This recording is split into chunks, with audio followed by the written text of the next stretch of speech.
오늘은 야곱의 축복을 부르지요.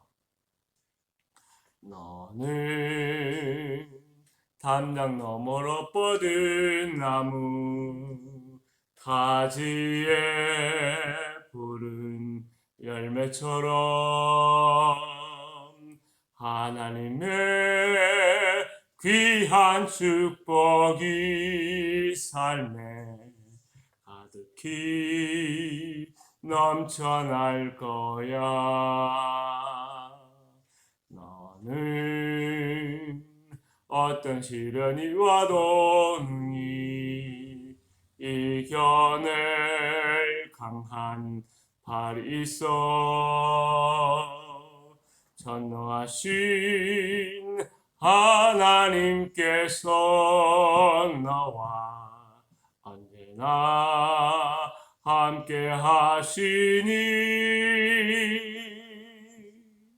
너는 하나님의 사랑, 아름다운 하나님의 사랑.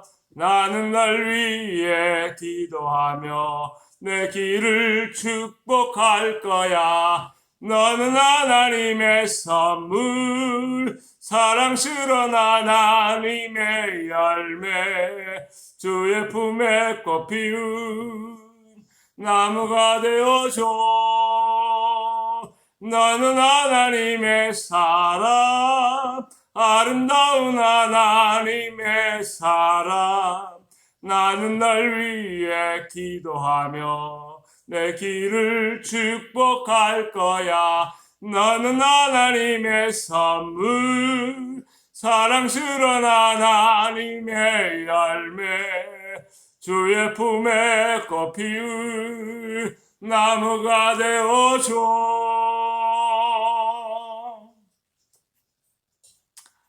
오늘 말씀은 이사야 40장 27절 말씀입니다. 야곱아 어찌하여 내가 말하며 이스라엘아 내가 이르기를 내 길은 여호와께 숨겨졌으며 내 송사는 내 하나님에게서 벗어난다 하느냐. 화요일 아침입니다. 아무리 엄중한 상황이 있다 할지라도 우리를 붙드시고 우리를 보호하시고 우리를 인도하시는 전능하신 하나님의 은혜가 우리 모두에게 갑절 있기를 주의 이름으로 축원합니다. 야곱아 어찌하여 내가 말하며 이스라엘아 내가 이르기를 내 길은 여호와께 숨겨졌으며 내 송사는 내 하나님에게서 벗어난다 하느냐. 오늘 말씀입니다. 이 말씀은 포르기에 있던 이스라엘 백성들의 마음과 삶의 애환을 담아낸 말씀이지요.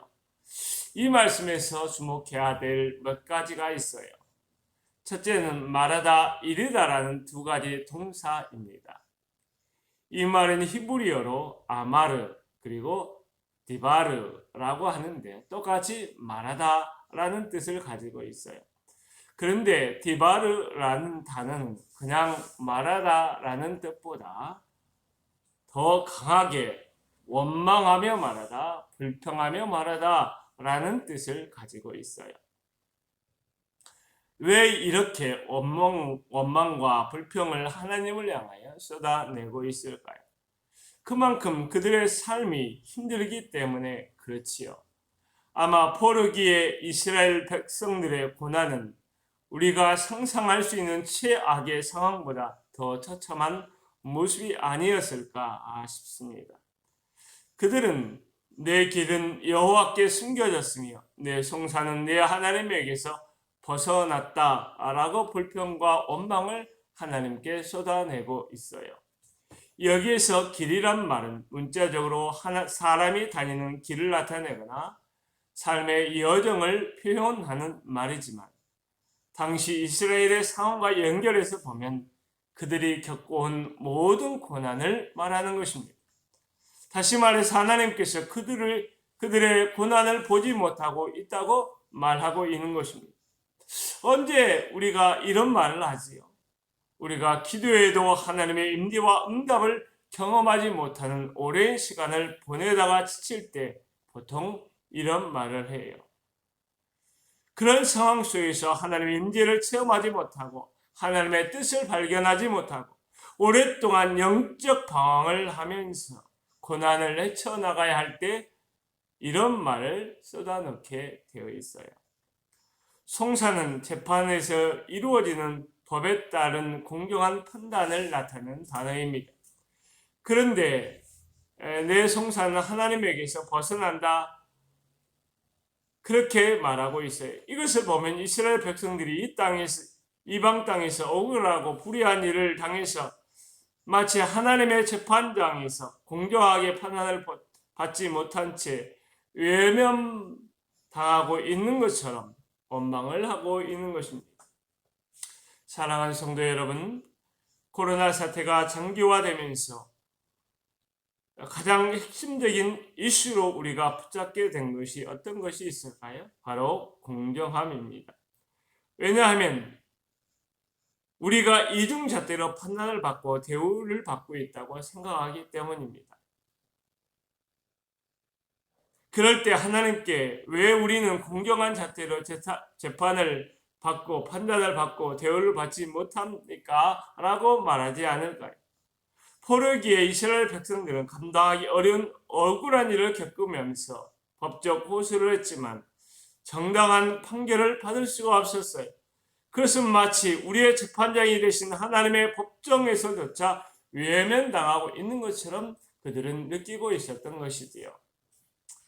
사랑하는 성도 여러분, 우리가 이 말씀에서 놓치지 말아야 할 것이 바로 불평하고 원망하는 그들을 향해서 하나님께서 야곱아 이스라엘아 여전히 부르고 있다는 사실입니다.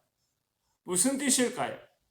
야곱아 이스라엘아 라는 호칭은 하나님께 선택을 받았으며 하나님과 언약을 맺은 야곱의 후손됨을 강조하는 표현입니다.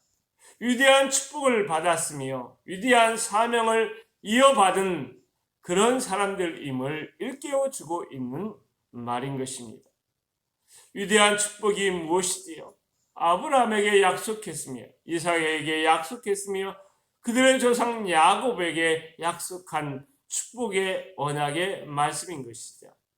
특별히 창세기 28장 13절 14절에서 또 본즉 여호와께서 그 위에 서서 이르시되 나는 여호와니 너의 조부 하나님이요 이삭의 하나님이라. 내가 누워있는 땅을 내가 너와 내 자손에게 주리니 내 자손이 땅의 티끌같이 되어 내가 서쪽과 동쪽과 북쪽으로 퍼져나갈지며 땅의 모든 족속이 너와 내 자손으로 말미암아 복을 받으리라고 말씀하셨습니다. 이 말씀에 비춰보면 야곱과 이스라엘이라고 하나님께서 그들을 불러주셨을 때 그것은 땅의 기름진 복을 축복으로 이어받은 축복의 대상이고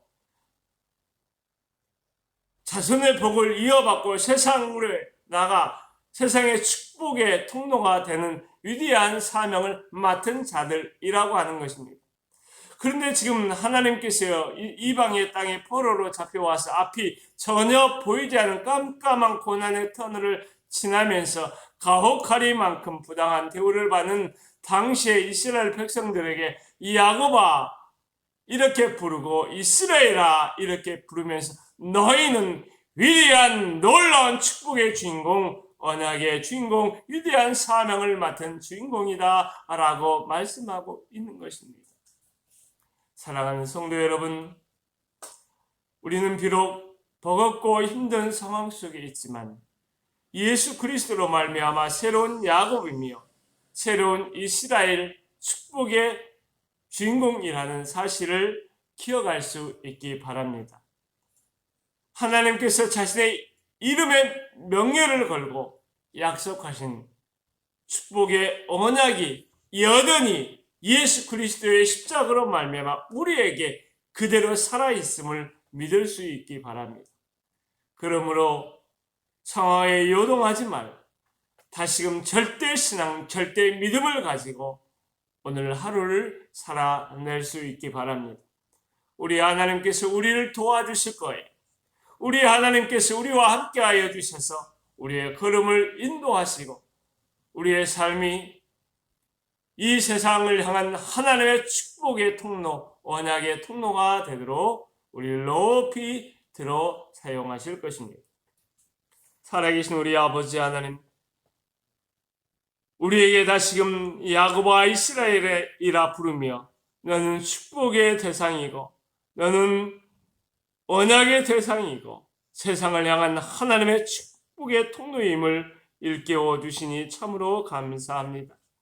아버지 하나님, 우리가 주어진 우리가 살아가는 삶의 현장을 보면 소망이 보이지 않지만 우리의 눈을 들어서 나를 야곱이라 나를 이스라엘이라 부르시는 하나님의 음성을 다시금 들을 때에 아버지 하나님, 우리는 새 힘을 가지고 살아가게 될 줄로 믿습니다. 우리가 하나님을 바라볼 수 있게 하여 주옵소서. 하나님의 약속의 말씀에 붙들리게 하여 주시옵소서. 주의 능력의 말씀에 붙들리게 하여 주옵소서. 우리를 새롭게 하시는 전능하신 하나님의 손에 붙들리게 하여 주시옵소서. 이 나라와 이 민족을 불쌍히 여겨주시고 절망과 염려와 원망과 불평의 먹구름이 이 땅에서 사라지게 하여 주시고 특별히 믿음의 백성들이 절대 신앙, 절대 믿음을 가지고 오늘 하루도 감사하며 찬양하면서 믿음으로 살아갈 수 있도록 도와주옵소서. 우리 주 예수 그리스도의 놀라운 긍휼과 자비가 다시금 우리를 불러 일으켜 세워 주시옵소서. 우리의 가정과 우리의 자녀들을 지켜주시고 우리의 일터를 지켜주시고 이 나라 이 백성을 주여 지켜주시옵소서. 주님 감사하고 예수 그리스도의 이름으로 기도하옵나이다. 아멘.